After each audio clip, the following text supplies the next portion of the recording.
Hello, everybody. Once again, I'm Liam Crafton Jr., aka Zorval Chan Less Than Guru. Right here, we have Mars the Video Cat, who heard me talking, jumped up in my lap. So we're ready to get started with part 4 of the deep dive into Palladium, my Palladium rewrite.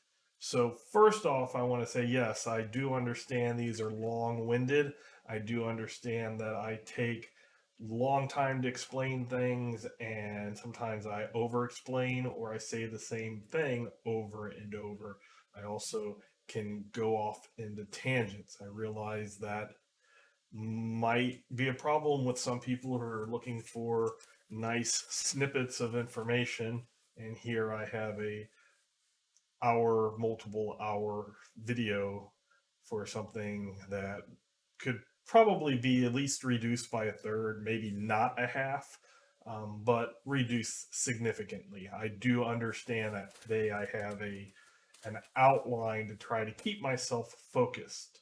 So yes, I do understand that these are long, and but hopefully you are getting something out of these if you're watching these, even if you don't agree with it. Maybe you're thinking about things, are ready in case your players might bring up things that I have considered to be ambiguous and problems for me, group in the game.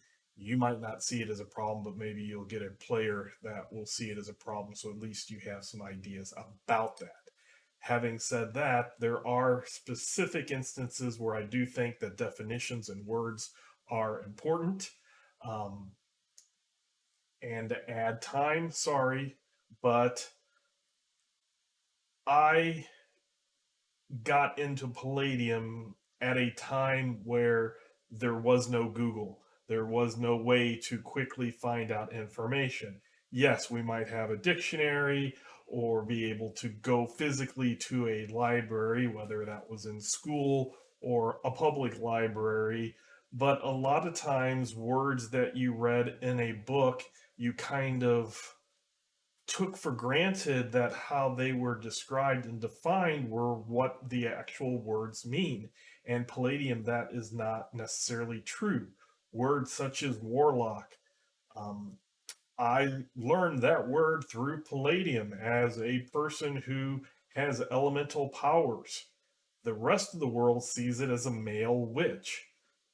In the movie satanic type a witch, and things like Diabolus being a person who knows symbols and wards is associated with another associated with the devil in a real life definition. Something as simple as a melee, meaning a round in Palladium, has nothing to do with a melee being hand to hand and weapon combat. It's not a measure of time. Saying, oh, that took three melees would be like saying that took three battles or combat.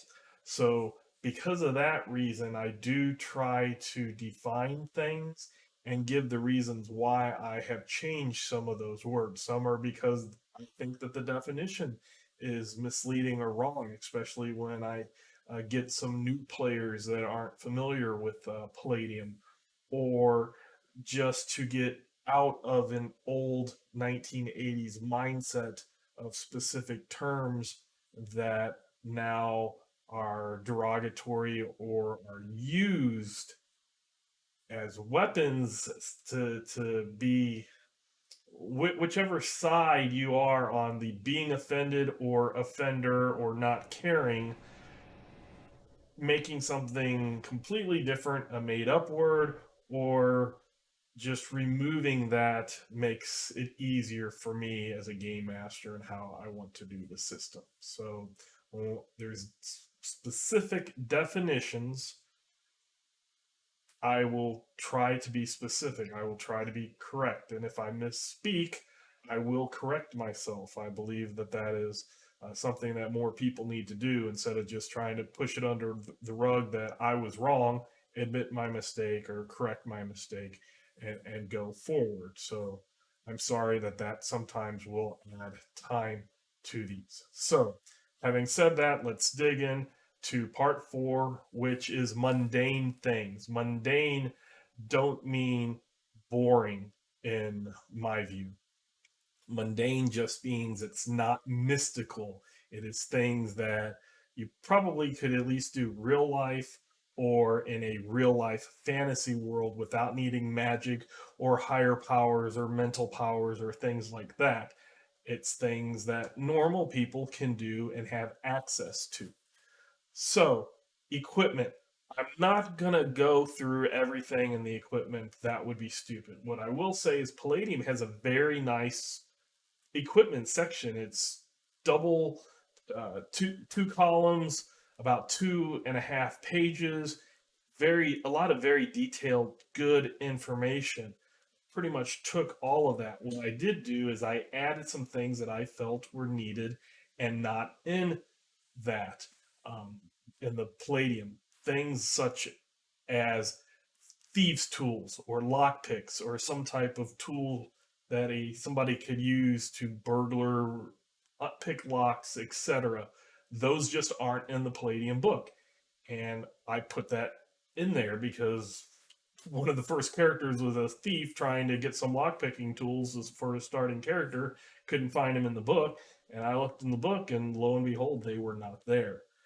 So those is what I would be called essential, needed, but missing items. I inserted those in the equipment list. The other main change that I did for equipment is they have a really good thing of light sources, how long they last, such as a lamp or oil 1 liter quart ish lasts about 6 hours. That's good information. I don't know how true that is, but at least it's information there that I can use in my game. What is not there is the radius of light. Um, and I think that is kind of needed because I do a lot of stuff, or I do all my Palladium stuff now on a virtual tabletop where I can set lighting conditions and make it so that people that don't have dark vision have to stay within that light. Palladium original, first edition, second edition, etc. 11 out of the 13 races had night vision. It wasn't needed. As I stated before, I took away a lot of those to make those dungeon crawls scary, to make them the unknown scary. Not everybody's walking around as if they're seeing things in plain daylight. So that I felt was a extra thing needed, but I really liked that they had originally put how long they last. So that's all I'm going to say about normal equipment. What I do want to bring up is my currency, how I do currency different. You have games that are such as Warhammer out there that they get British type where they have pfennigs and pounds and what things are, and they have these weird numbers, 6 of these, 12 of these, whatever, equal this other thing. That's when you really have to make a table and figure out how much your currency is. Another extreme is the D&D using metric 10 base, where you have 10 copper is 1 silver, 10 silver is 1 gold. Uh, the weird electrums, which is a silver gold mixture, is 5 silver, a half of a gold. Um, but if you ignore electrum, then 10 gold equals a platinum. Um, Palladium has everything in gold pieces. Everything is in gold pieces, but their currency is not a gold piece. It is silver and gold currencies that are what looks to be based on the amount of it, and the worth of it. So a small little gold coin that is a wolfen, so they are rectangles, can be say 500 gold, and a bigger one that's silver might be 200 gold, things like that, or 50 gold. Um, I will show this. We'll take a couple of seconds to show because Palladium did a really an excellent visual job of points and making them so that they're actual size. So here's what Old Kingdom coins look like. If I go over here, that is what Eastern and Western and the Northern, which are the Wolfen based. So again, this one here is gold, and that there is a silver. But the currency is called gold pieces. And I thought one that was a little off, it was a little misleading because it wasn't like you had 500 coins, you might have one hunk of coin that was a gold piece. So what I did is again, I really like the idea of this book having visual aids. I have kind of my own visual aid of what an ounce of silver looks like. It's a little bit smaller than the Old Kingdom Dragon coin, but that's what an ounce of silver is. 16 of those is a pound. And what I decided to do is, since my setting is a frontier type setting, or a rebuilding from the ashes of a fallen empire, or the edges, the frontier of a fallen empire, much like, say, Gaul after Rome had to retreat and started falling apart and then trying to rebuild. That's kind of what the background setting for my game is.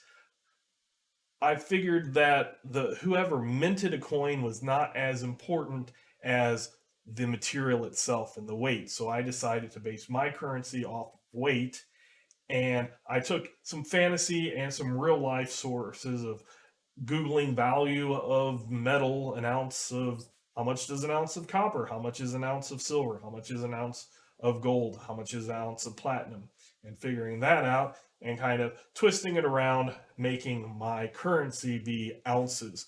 So one value of your money is based off of weight, and coming up with a coin, solidus, solidi for plural, based off of a ancient Roman coin value, currency, whatever, and basically then made it so that 1 ounce of copper is one solidus, and 1 ounce of silver in the real world is about $35 currently, but kind of rounding up to 50.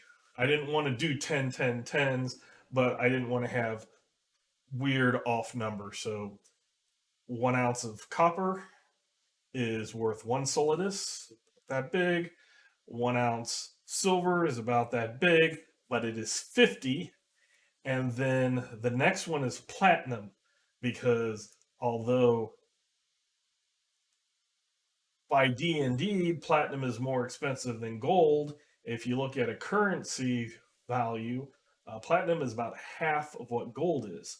So for an ounce of platinum, which is about double the weight, or sorry, double the mass of it, the density for the same amount, it's about half of the dimensions to get an ounce, so it's more dense. Is 100 solidus. It's $1,000 in real life. I hacked off a zero, and about $2,000 for an ounce of gold. Hacked off a zero and made it 200. So basically, if I tell my players, think of it like cents. Copper, an ounce of copper is a penny.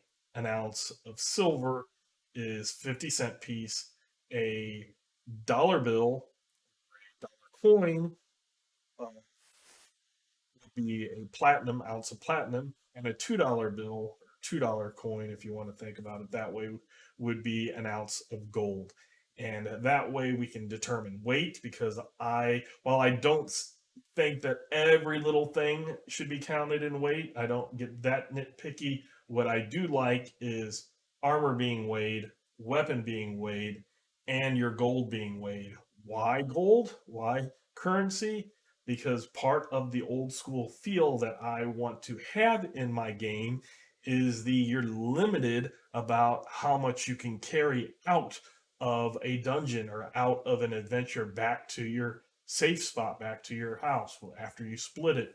Um, and it has come up. Luckily, the group had a troll that was able to carry a bunch, because otherwise they would have been having to probably throw out some copper coins so that they could get the more valued. And sometimes you might have to do that. You might have to drop some coinage to get the higher value coin.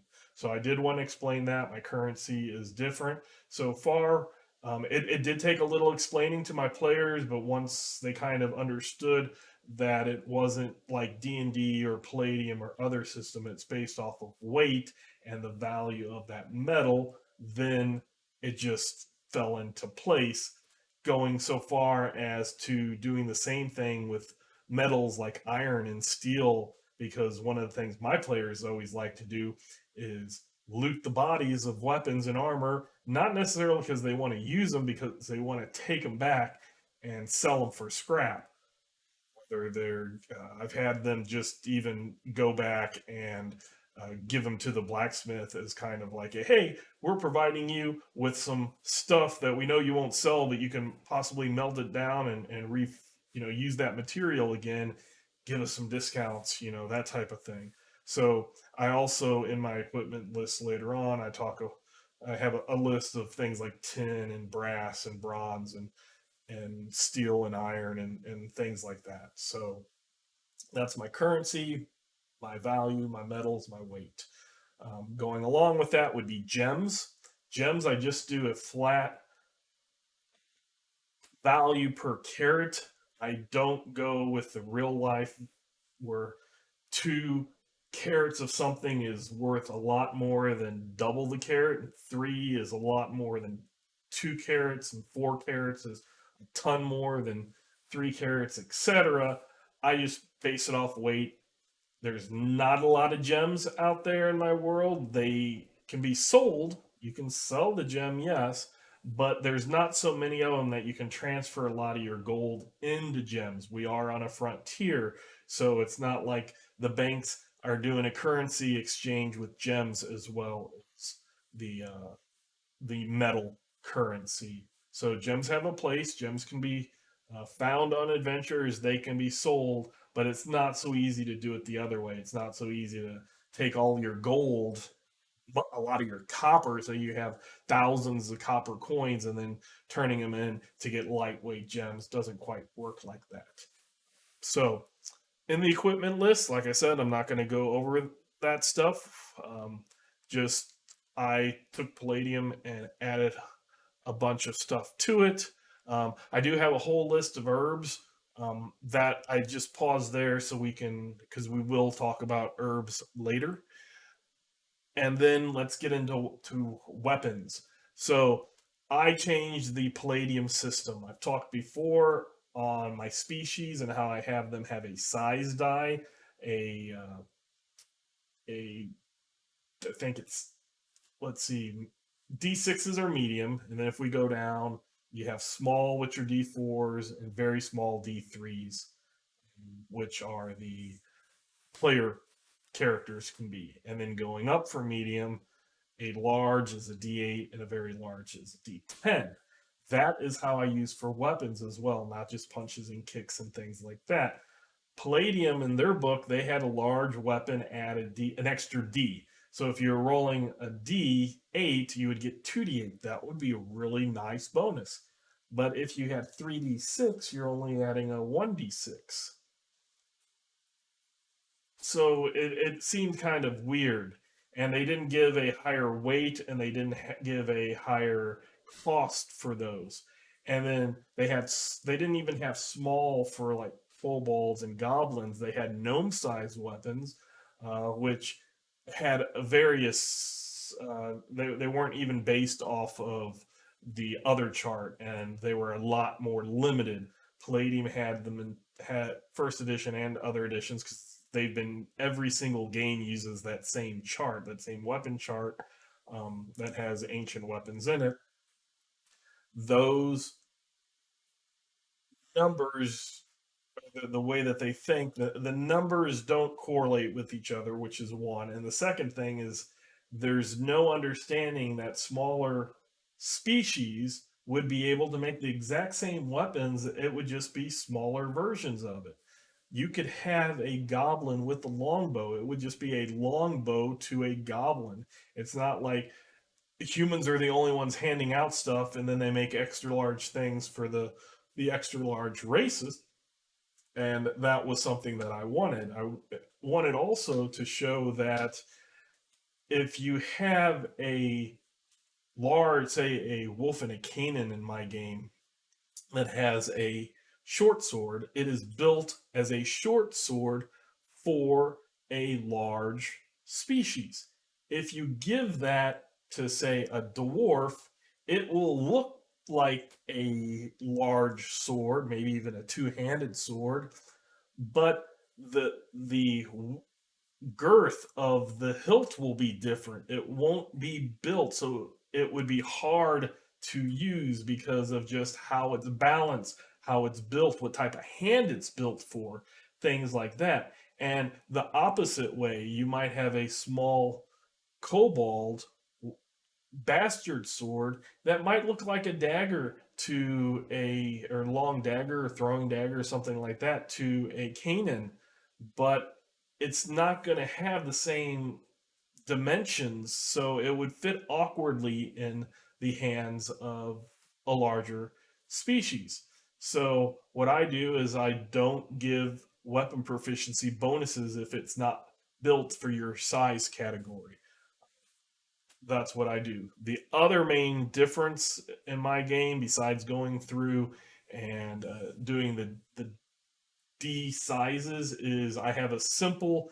If it's a one-handed weapon, it does one DS, whatever the size die is. So if you're medium, it's a 1d6, and two dice if it is a two-handed weapon. So a one-handed arming sword is going to be 1d6 plus something for a human, and 1d10 plus something for the troll.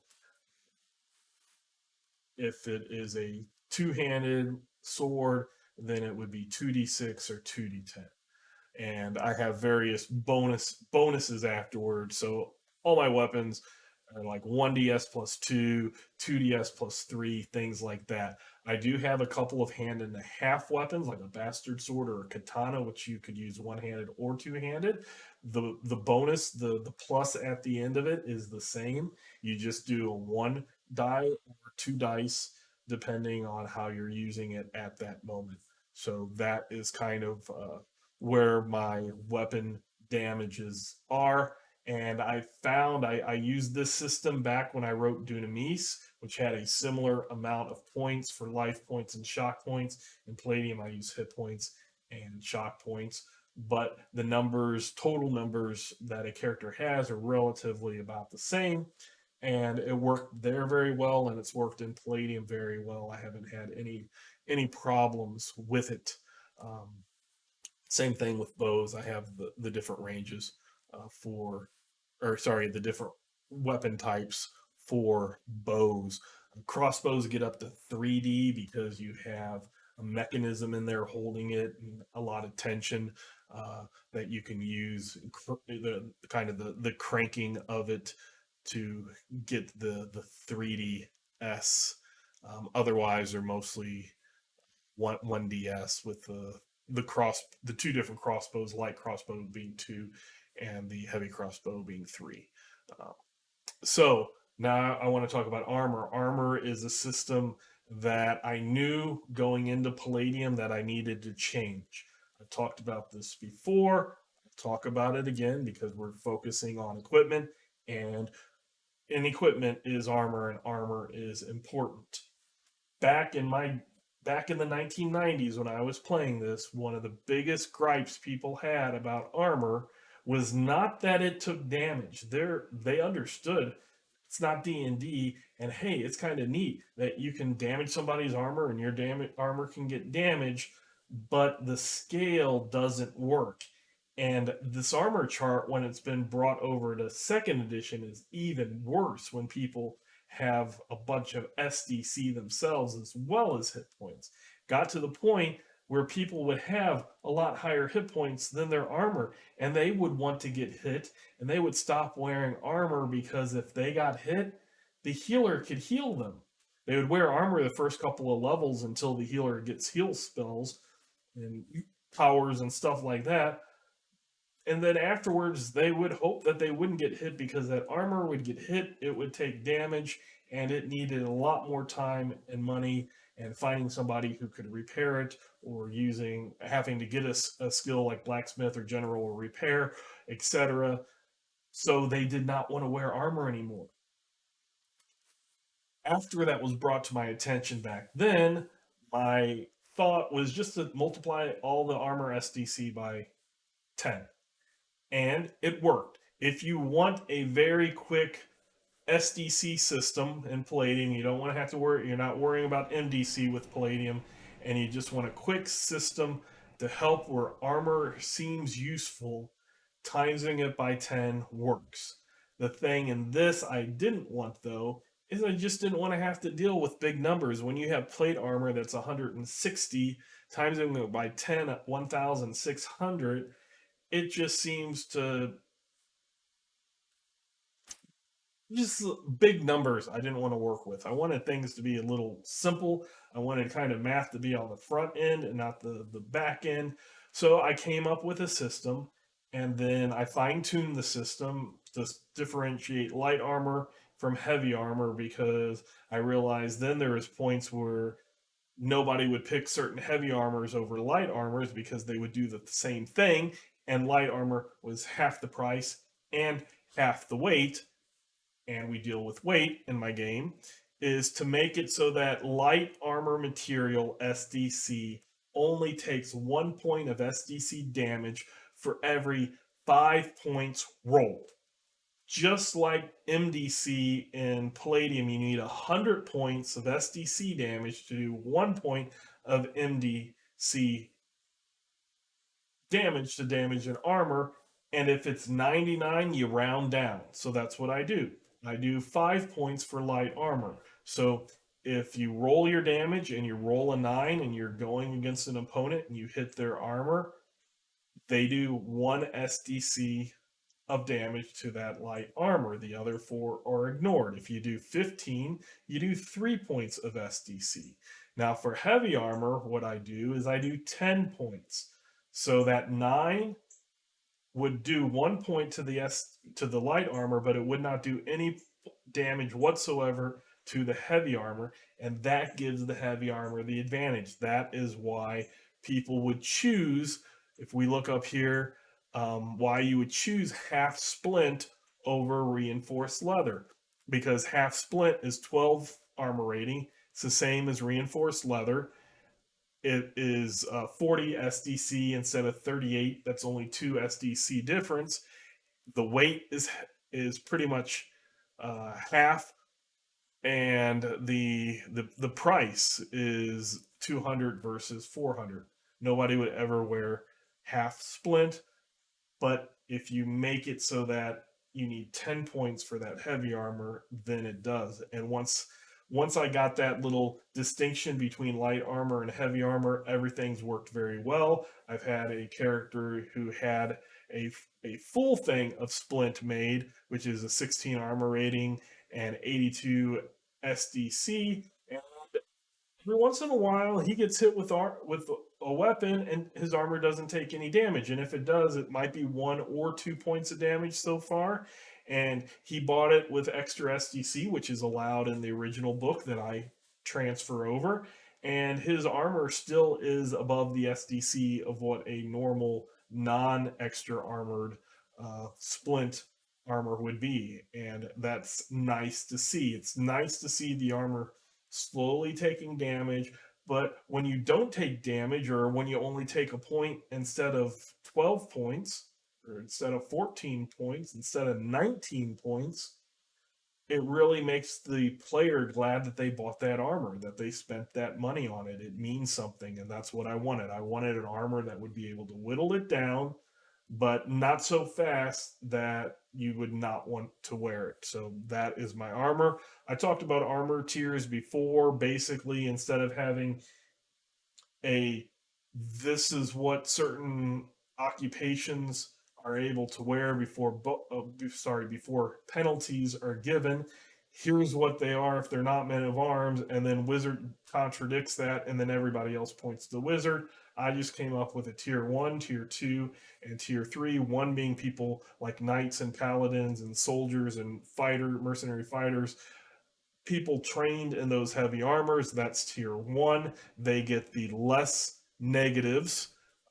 No negatives whatsoever in light, and the only penalties they get in heavy is negative to prowl.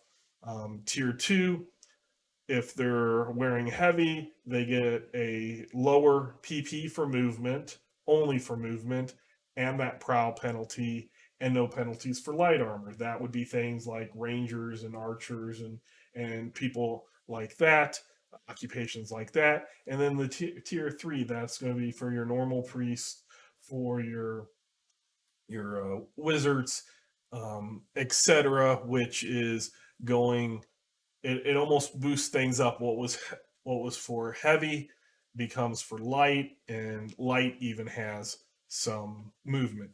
I have a lot of players that don't like that and will, as a tier 3, will just not wear armor.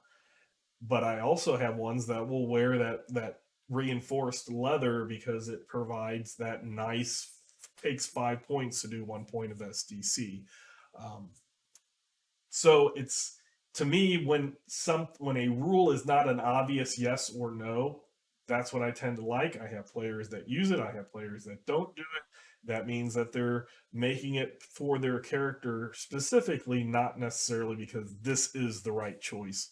So I really like the way that my armor tiers have worked out, along with the armor chart and how SDC works with my system.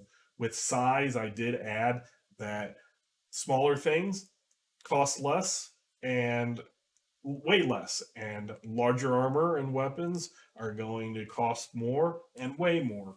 It's just logic. It wasn't really in the normal Palladium book, but by the way, I have larger things being able to carry more, and smaller things being able to carry less. I needed that. Otherwise, my trolls would not be able to wear their armor, would not be able to move in their armor. So adjusting like that, things tend to fit. It also is kind of a balancer. You might do less damage, but you don't have to pay as much to buy your armor and weapons. Um, Carrying is an awkward thing. Yes, you might have the physical strength to carry two pole arms, but get into a fight, two pole arms are going to mess you up. So I basically say, here's what I consider a a rational amount of arms to carry, weapons that you can carry. If you start getting over this, then we're gonna make you call you awkward. Have an encumbered, which is higher than your carrying capacity but less than your lifting. That is encumbered. Awkward is when you are trying to strap 8 swords to your back, stuff like that. Um, that's an extra uh, penalty. And then my third penalty, I'll go ahead and do that, is conditions are off. Basically, there's a lot of spells out there that do blind, but this blind over here does -8. This one does -10. This one does -5. This smoke thing, fumes, does a negative this. This other one does a different negative. I just wanted it simplified, so I came off with a condition with what I call off. And slightly off is -2 strike, parry, dodge. A off is -5 strike, parry, and dodge. And very off is -10 strike, parry, and dodge. And you can't combine things. So if you're off and then you get hit by something that makes you very off, you just are very off. If that duration for that very off goes away faster, then you'll still be off, but it's not a -5 added to a -10 for a -15. What it does add to is various offs will add to the penalties, will stack for awkward, encumbered, wounded, and the condition, the off. So combat, I just described terms like Palladium does. Palladium does a decent job of describing things like initiative and actions or attacks per round. They're, what I perceive as the problem is they never tell how certain things interact with each other. They'll go through a really good description on a hand-to-hand fight between two people, but they'll never bring another person in, or they'll never bring a ranged combat or a magic example into it. They just assume that you read the rules and understand how it works. But if you don't understand that you have a rate of fire with your bow that gives you a 9, what happens when your hand-to-hand skill at max level only gives you a 5? Can you mix and match? So a lot described in the skills had to come over here into talking about the combat and how that works.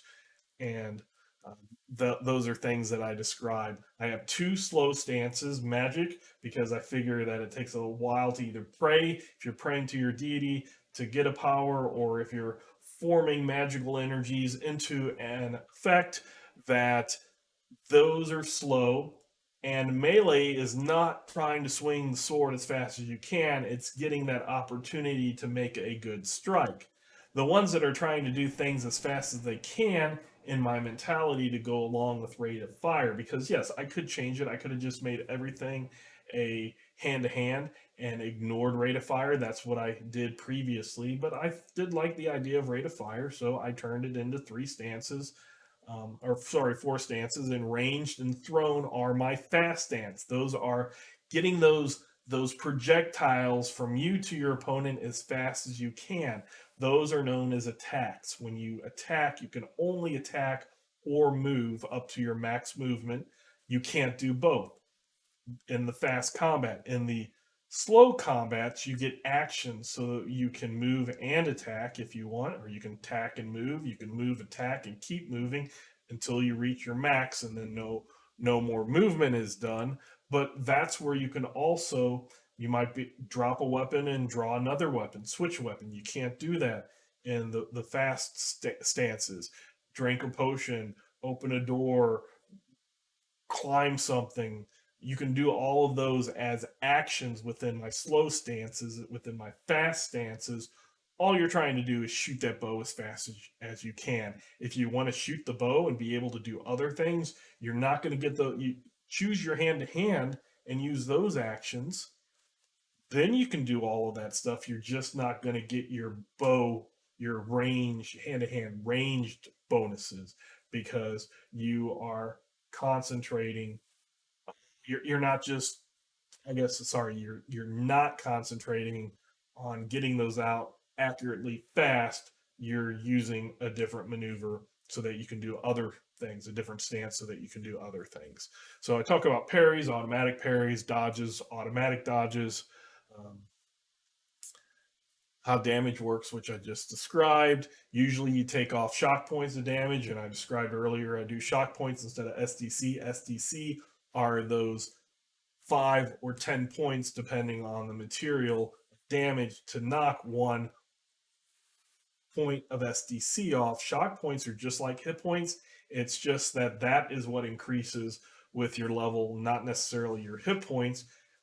And those are bypassed with things that are death in them: the death blow, the death spell, the death ward, evil eye death, things like that. Natural 20s, there was complaints at the beginning of the game, and I talked with my players about it on natural 20s. Normally in Palladium, if you roll a natural 20, the only way to uh, prevent it on an active defense, whether it's a parry or dodge, is to roll another natural 20. And people were upset in a couple of ways. One, if their bonuses were higher than the defender's bonuses, and they're the attacker, they roll and they get a 28, and the defender rolls a 20, and with their bonuses they only get a 23. Their attack did absolutely nothing. On the reverse side, they felt that if they were defending, and if that person rolled a 28 and they rolled a 23, if I said that, okay, whatever is the highest wins, then they're getting hit with full critical damage. So basically, what I say is that the critical only happens if the attacker rolls higher than the defender, including the crit number. Normally a 20, but sometimes it would be 18, 19, or 20. Rolling a natural 20 versus a natural 20, rolling 20 to defense, if you were higher, nothing happens. You successfully defended. If they rolled that 20 plus 8 and got the 28, you rolled the 20 plus 3 and got the 23. You just dropped the critical part of it. They still hit you for normal damage. Once I did that, my players understood it. My players were happy. Uh, when they were defending, that 20 would protect them in a way, and when they were attacking, if they were higher, then they still got to do something. So both defense for threats and for PCs work the same. Everybody's happy. That's what I use for my critical natural 20s, etc. Um, talked about armor, talked about stances,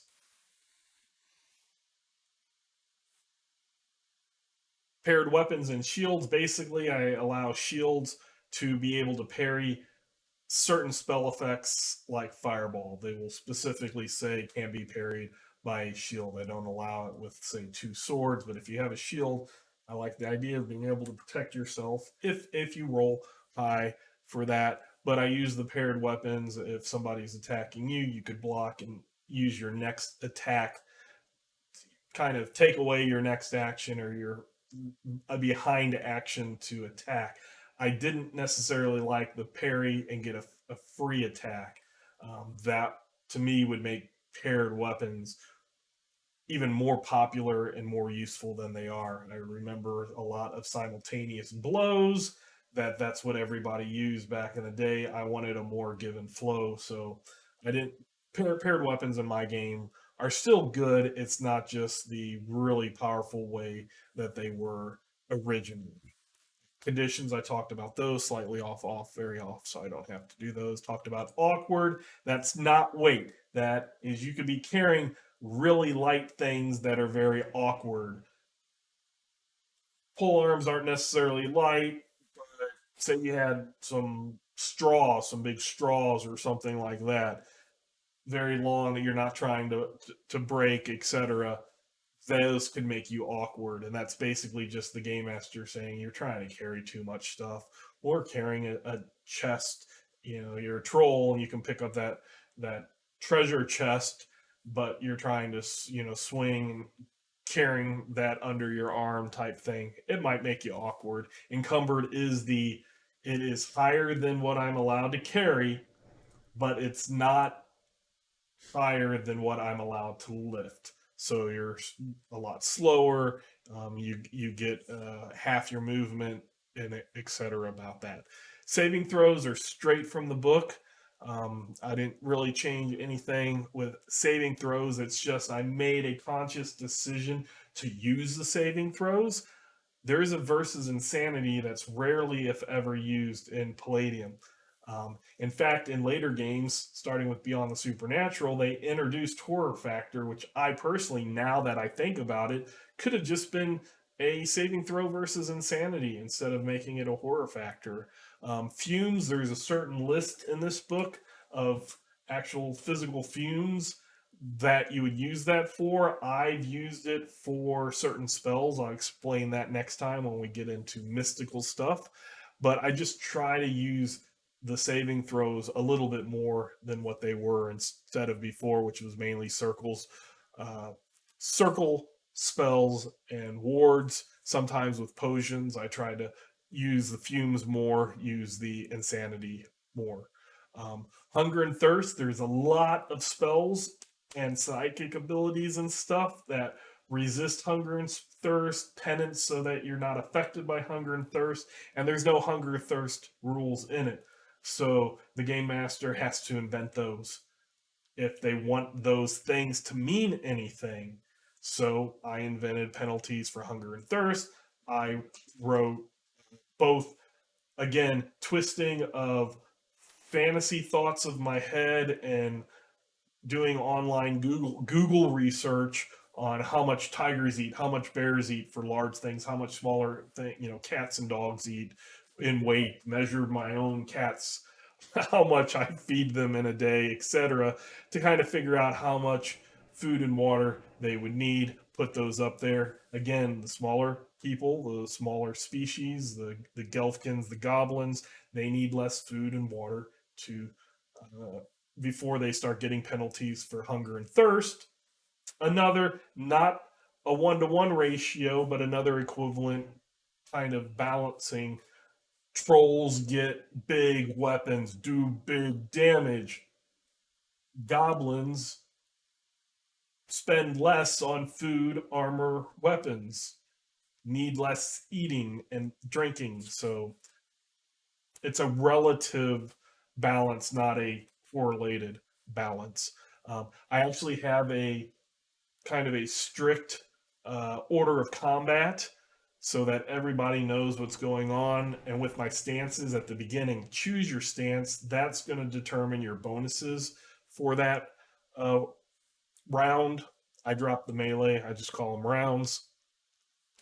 That's also the time that I allow a free switch of weapons to happen. If you're going from a melee hand to hand stance to a range stance, you can switch, you can sheath your sword, draw your bow, vice versa, put away your sword so you can cast if you need your hands to do gestures or pray or whatever. That's the time where I allow the free. Otherwise, it can't be done in the fast stances and the slow stances. It takes an action. That was one that it took me a long time, and I flip flopped a lot before I decided to allow at the top of the round a free switch, and after that to make it cost an action. I didn't want people just willy nilly switching back and forth every single attack, but I didn't want it necessarily to always cost an action. So that's why I did that. Initiatives rolled, everybody goes, everybody goes. If you parry or dodge, I don't have it be the next attack. I just take it off the end. So everybody does one. If you dodge, you if you had three attacks and you dodge, then now you have two. So everybody goes, you go, everybody goes, you go. You don't get that third because you used it. It's just in the combat tracker on GRPGA and within the Foundry. That's how it flows very nicely, in my opinion, that way. So that's what I do for the cycling through. Um, After everybody's going through their turn, that's when durations of spells tick down. So if something is going to last 3 rounds, after everybody's gone through all their turn and before it goes to the next round, there's an actual, if you have an effect that has a duration, it ticks down. So even a wizard, spellcaster, or psychic, whatever, if somebody did something that has some effect out there and they just did it that round, at the end of that round, it ticks down. So initiative might matter a little bit more if you're at the end and you're trying to cast a buff spell like a fleet feat. The people that have already gone aren't going to get that benefit that round. It's going to tick down.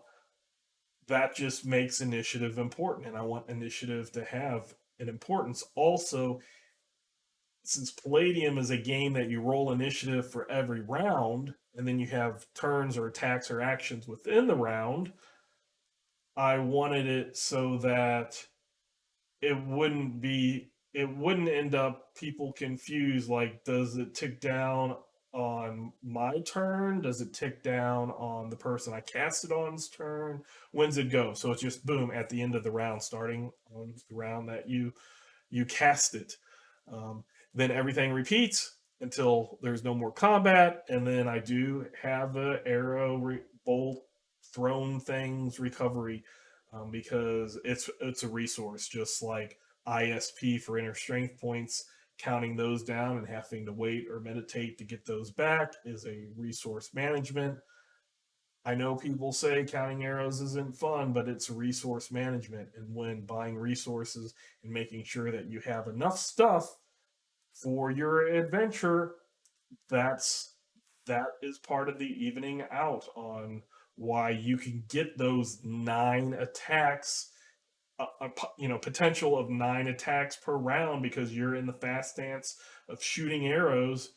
It's because your arrows might break or might be lost. So that is the recovery, and I just have that order of combat. I have found that when I don't have that on a clipboard going through it, I mess up. So that is on my game master top sheet I have on my clipboard when I go through games, even on the virtual tabletop, is what I have. So I do everything kind of correctly. Near death experiences are pretty much straight from here.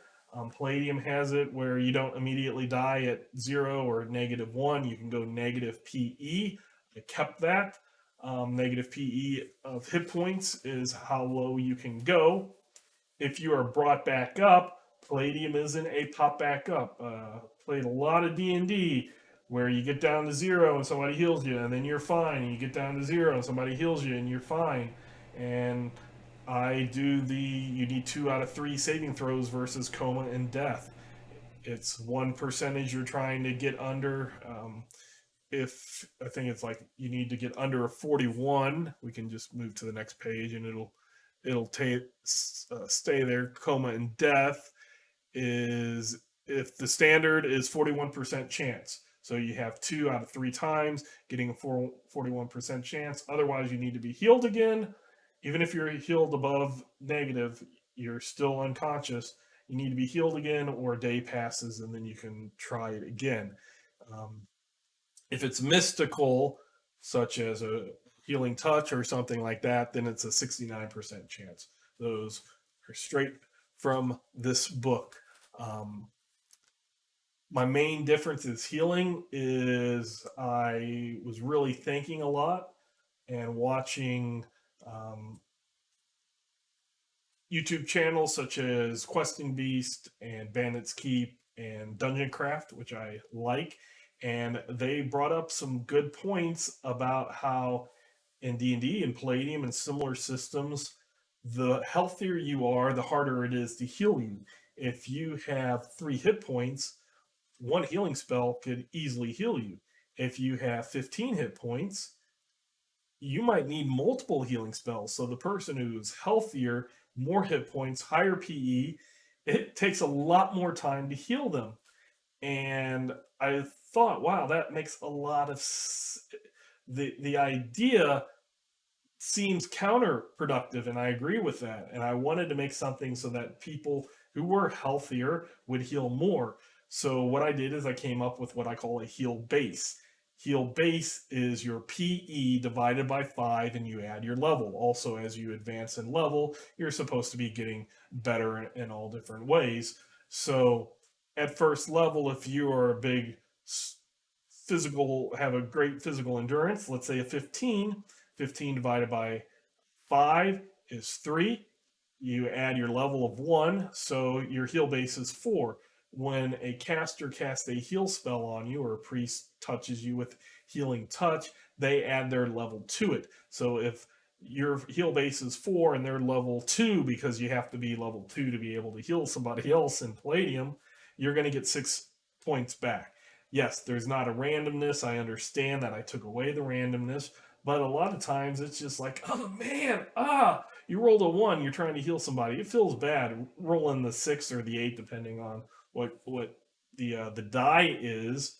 Might feel really good, but having that consistent, I'm going to heal this much, and a person who's healing 6 with a lot of hit points and very sturdy, they have a lot of hit points, they have a lot of physical endurance, they're going to heal at least the same rate as somebody low. Say you only have a 3. Say you're playing something that has a very low physical endurance. Maybe you rolled bad. Maybe you rolled a 3. So 3 divided by 5, round down, is 0. You're level 1. You only get 1 hit point or 1 heal base. That person at level 2 heals you. If you only have those starting 3 hit points, you're going to get all your hit points back with 1 heal. That's hit point wise or percentage wise could be higher than what the healthier person does, but it's not going to take the healthy person a ton longer. And we've also had it where it's been the opposite, because natural healing without a healer, I have it in original, it was one hit point. You got 1 hit point back for your first 2 days, and then you got 2 hit point back days after, as long as you didn't do strenuous things, get hurt, etc. Mine is half your heal base, rounded down again. So the person who had a heal base of 1, the first 2 days, they're just stabilizing. After that, they're going to get 1 point back. Whereas the person who has 5, they're going to get 2 back the first day, 2 back the second day, and then 5 after that. It just, so far, since I've implemented this rule, it's worked really well. I've been happy. I do understand by doing so, I have taken away all of those random dice, even for self, like a bio regenerate heal self things that might be 2d6. Now it's just your heal base plus the level of the spell that you cast. But we'll find remember that for when you watch the next part when we talk about how spell casting works and how I use a magic point system and allow my players to determine what level of spell they cast it at. So death does occur at over your negative physical endurance.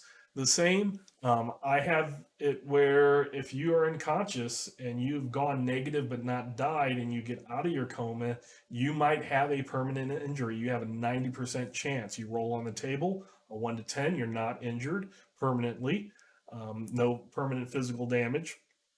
But after that, you will have various attributes that will get a negative to it. I do have my players write down injury and what it did, whether it's a -2 to physical beauty or a -1 to PE, because those could be restored with the restoration spell and equivalent powers out there.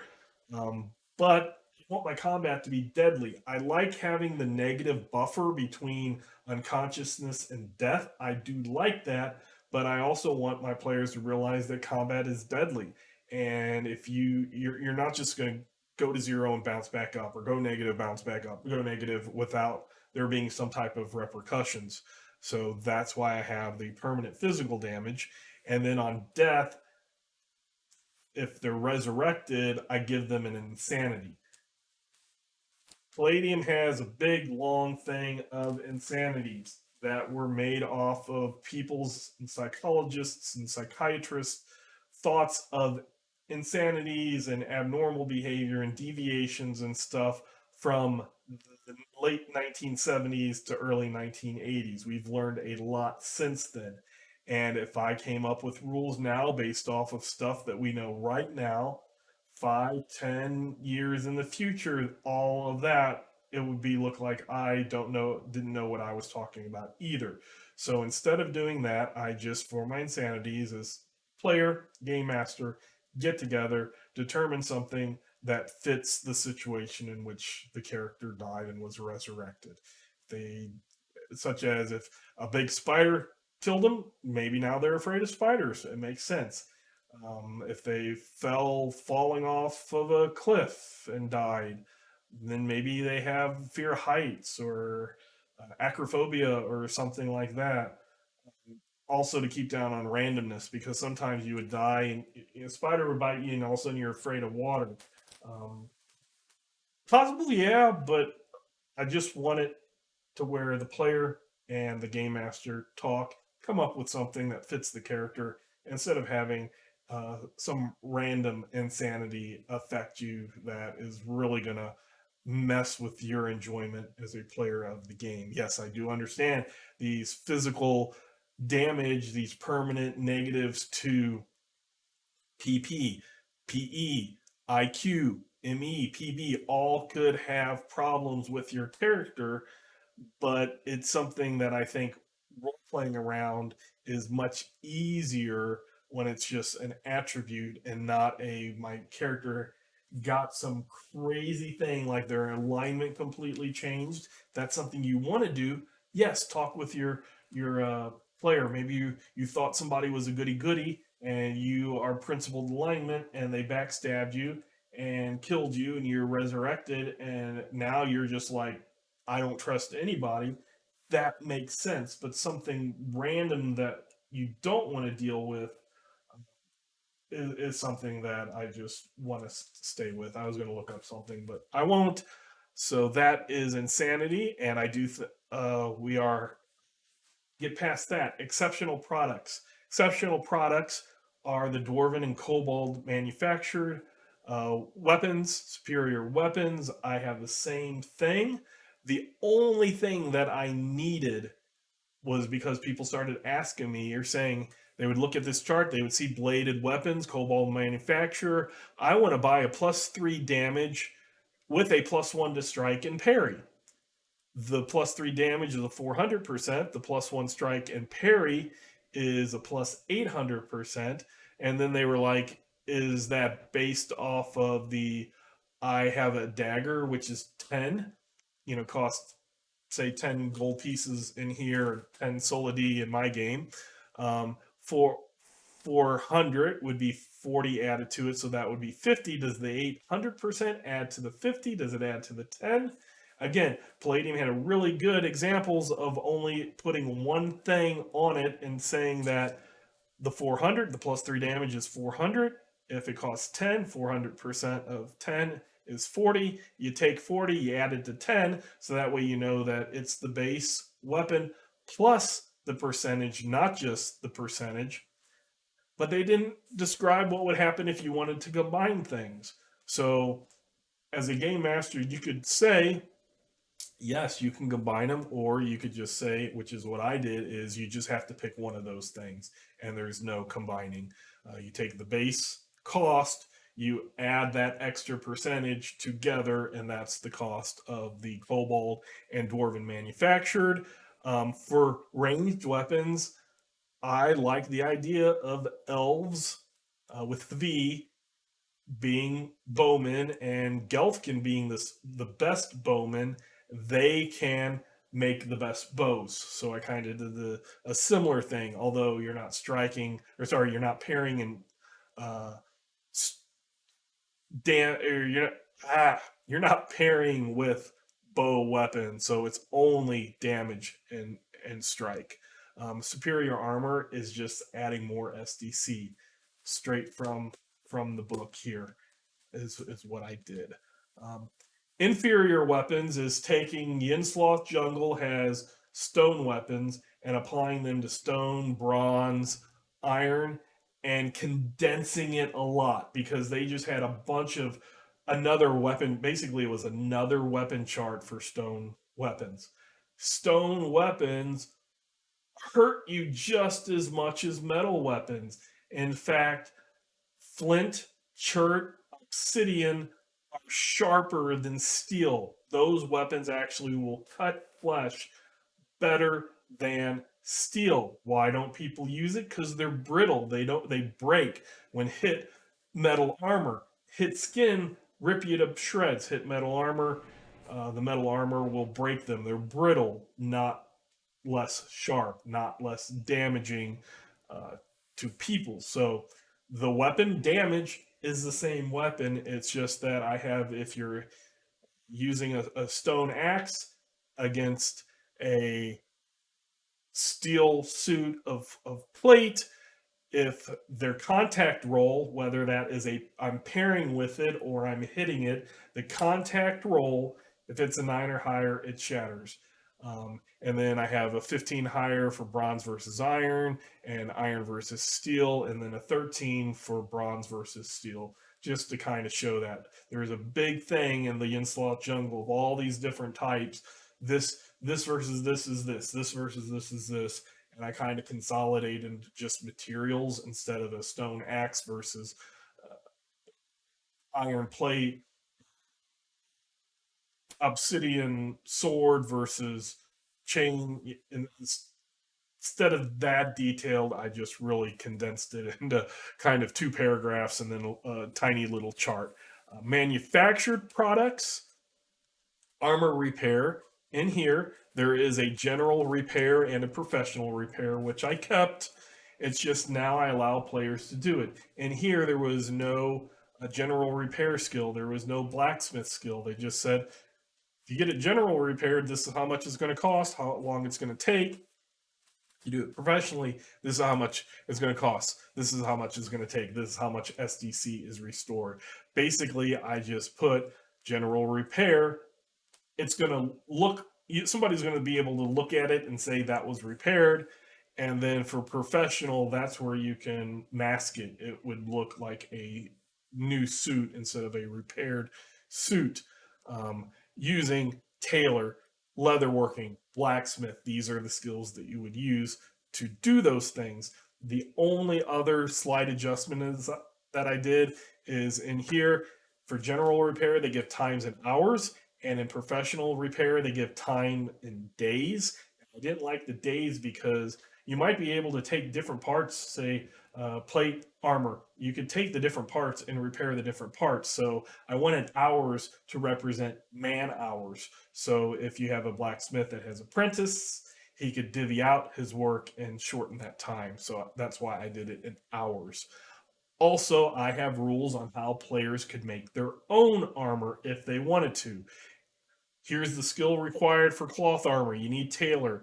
Your material, you need wool, sorry, or linen, 2 by 2 meter or a yard. Materials, 25 hours. Again, a little bit of Google research and mental fantasy stuff in my head on what I thought would be reasonable, and came up with that. The Google research. Sometimes you don't get how long will it take to make plate armor. Sometimes you will get something similar. So I did that with armor. Also did that with weapons. In other games, Earth Dawn, as an example, my character is a weaponsmith. I like the idea of making my own armor. I had a character that I could have just bought armor and weapons, but I specifically made it myself, so I could say I made it myself within the game. Didn't change anything. That was not my incentive, was not to make something superior that would do more damage, etc. I just wanted to be able to. I just wanted my character to be able to say I made it. So, knowing that I thought that, I added those rules. These are kind of a. I had it in my own game, Dunamis, and I moved it, twisted it, whatever you want to say, converted it to Palladium so that it would work with Palladium for armor and weapons. Did the same thing. Talked about I have a list of herbs. You can also get those, say, using identify plants. The skill there, I allow herbs to do 3 different things: medicines, various forms, a cooking, make things taste better, and to those things that make it taste better, you might be able to mask poisons with it, or certain poisons or poisonous herbs might be, and plants and stuff use poison skill to manufacture that. Um, I have a little chart. I have levels of product. So when you make that herbal remedy, depending on your skill level, you roll percentile. If it is over your percentile, you fail, just like normal. You can get those extra bonuses for non-stress, extra time, etc. that I have. But if it's under your skill percentage, you make it, and then depending on what you roll, the higher you roll, the higher level, up to 6th level of the product.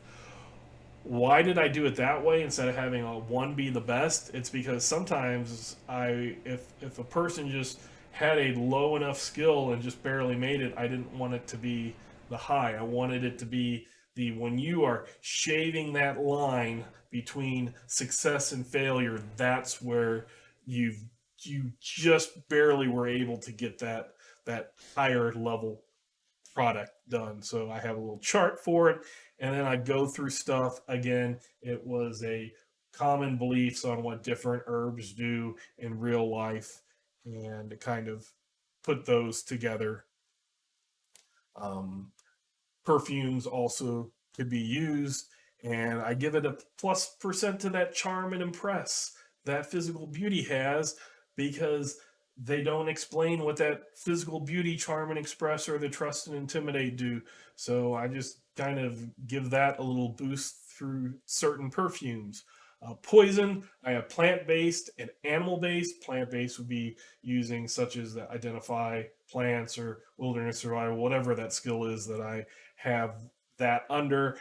And then uh, the animal based ones would be off of hunting, and basically it's a couple of real world things, and then a fake stuff like a Thorn Sun Devil is specifically from the Monster and Animal book and stuff like that. So I have some poisons based off of plants, some poisons and venoms. I know there's a distinction. I don't care about that in my game, so that's why I haven't done a poison section and a venom section. I just have it all together.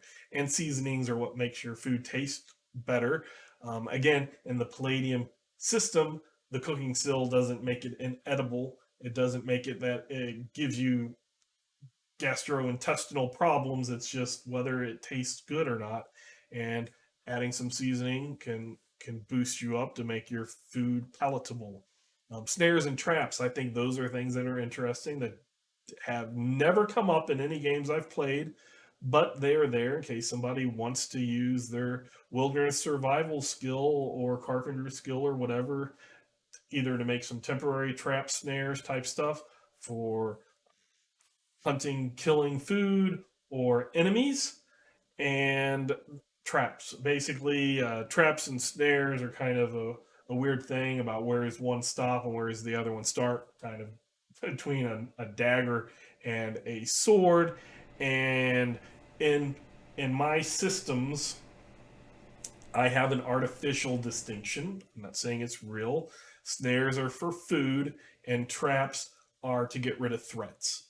So mostly being other people and stuff. But if it is a trap, it's normally such as like a trap in a tomb to protect from something, from a threat, and a snare is just trying to get an animal for food. I understand that that's not the correct things, but in game I needed some type of distinction, and that's what I chose. So that is all. We are at an hour and 11 minutes, which, yes, it is long. Keeping to this and skipping it, it is a lot shorter than the original time when I recorded this, which was an hour and 40 minutes. So, yes, I did shave off time. I will try to make things more condensed and not repeat myself. Having said that, once again, I am Lee McCrafton Jr., aka Zorvalchan Less Than Guru, and until next time, I will catch you later.